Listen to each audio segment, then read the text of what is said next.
पुत्र वियोग जो है आपको सुभद्रा कुमारी चौहान के द्वारा लिखा गया है। इनकी जन्म की बात करें तो 16 अगस्त 1904 बताया जाता है इलाहाबाद उत्तर प्रदेश में, जबकि मृत्यु 15 फरवरी 1948 बताया जाता है। और ये जो है मध्य प्रदेश के कांग्रेस पार्टी से एमएलए भी बन चुकी है। तो देखिए, और ये बहुत सारा जो है रचनाएं लिखी हैं, जिसमें से आपको हो गया क्या, पहला तो झांसी की रानी, इसके बारे में कौन नहीं जानता है। फिर मुकुल हो गया, त्रिधारा हो गया, बिखरे मोती हो गया, सभा के खेल हो गया, ये इनके प्रमुख आपको रचनाएं हैं। और ये जो पद्यांश है पुत्र वियोग, उनके ही द्वारा लिखा गया बुक जो मुकुल है उनसे लिया गया है। और यह जो है बहुत ज्यादा इमोशनल आपको कविता है, अर्थात क्या आपको शोक से भरा हुआ है, जिसमें आपको सुभद्रा कुमारी चौहान का बेटा जो है ना मर जाता है, आकस्मिक मृत्यु हो जाता है। अब मर जाता है तो एक माँ के दिल पे क्या बीतता है ना, वो इस कविता के माध्यम से बताती है। चलिए देखते क्या क्या बोलती है। बोलती है, आज दिशाएं भी हंसती है उल्लास विश्व छाया, मेरा खोया हुआ खिलौना अब तक मेरे पास न आया। अर्थात कि चारों तरफ खुशियां हैं, जैसे दुनिया कल चल रही थी वैसे आज भी चल रहा है, जैसे दुनिया में कल लोग काम कर रहे थे उसी तरीके से आज भी कर रहे हैं। लेकिन सिर्फ और सिर्फ दुखी है तो वो मैं हूं। क्यों? क्योंकि मेरा बेटा का आकस्मिक मृत्यु हो गया है और मेरा एक ही बेटा था, वो भी मर गया। हम उसके आस में है कि कम से कम वो जिंदा होके आ जाए, लेकिन वो नहीं आ रहा है। अब जितने भी लाइन आएगा उसमें माँ और बेटे का प्यार को दर्शाती है, जिसमें बोलती है कि शीत न लग जाए इस भय से नहीं गोद से उसे उतारा, छोड़ काम सब दौड़ कर आई, माँ कहकर जिस समय पुकारा। अर्थात वो बताती है कि हम कुछ भी काम करते रहे, डजंट कीप मैटर, हम कहीं पे भी रहे। एक बार वो माँ बोल देता था ना, हम दौड़े दौड़े चले जाते थे। अरे उनको ठंडी न लग जाए इस डर से हम उसको नीचे नहीं रखते थे, हमेशा गोद में खिलाते थे, गोद में सुलाते थे, इतना प्यार करते थे। और क्या कहती है, थपकी दे दे जिसे सुलाया, जिसके लिए लोरिया गाई, जिसके मुख पर जरा मलिनता देख आंख में रात बिताई। वो याद करते हुए कहती है कि उस बच्चे के लिए हम क्या नहीं किए हुए थे, उसके खुशी के लिए जो चाहता था वो वही काम करते थे हम। अरे हर समय उसे सुख देखना चाहते थे हम। अरे नहीं सोता था तो उसके लिए लोरिया गाते थे, गाना गाते थे, थपकी दे दे सुलाते थे। लेकिन अरे उसके चेहरे पर थोड़ा सा उदासी हम देखते थे ना, तो रात भर हम नहीं सोते थे। लेकिन क्या करिएगा, आज वो मेरे पास नहीं है।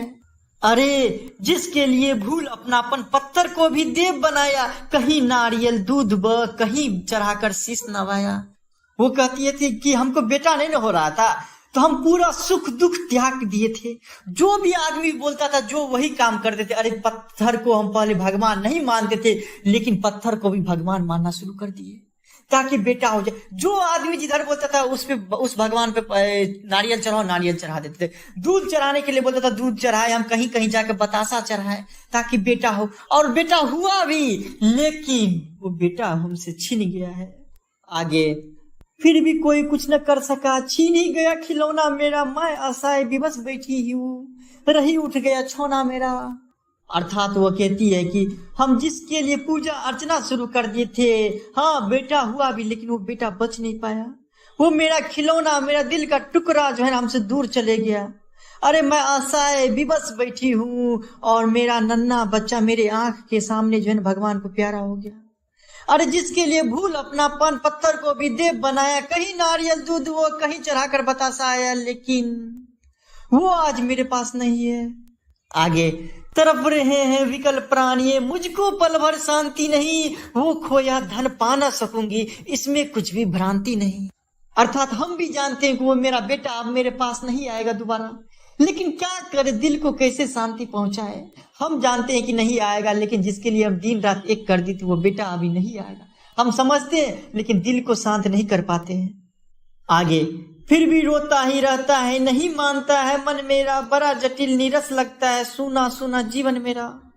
वो अपने बेटे को याद करते हुए कहती है कि मैं जानती हूँ कि मेरा पुत्र अब हमें प्राप्त नहीं होगा, लेकिन मेरा हृदय, मेरा मन, मेरा दिल को कैसे समझाए, इस बात को मानने के लिए तैयार ही नहीं है मेरा दिल।